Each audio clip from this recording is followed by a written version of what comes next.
Hammaga salom. O'ylaymanki, har bir Minecraft o'ynagan odam mana shu lava ostida nima borligiga qiziqadi va men bugun ajoyib bir lifehack topdim. Buning uchun bizga kerak bo'ladi zелье огнестойкости и любой blok. Blokni mana bunday holatda qo'yib chiqamiz.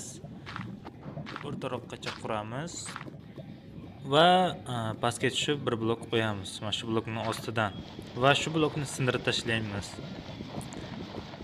Ozgina qiyinroq bo'ladi, no.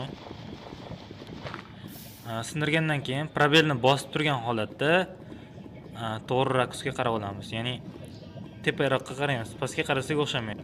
Aytgancha do'stlar, bu lifehackning avtori men emasman. Shunchaki sizlar bilan ulashgim keldi xolos. Hamma kutgan va qiziqqan lavaning osti.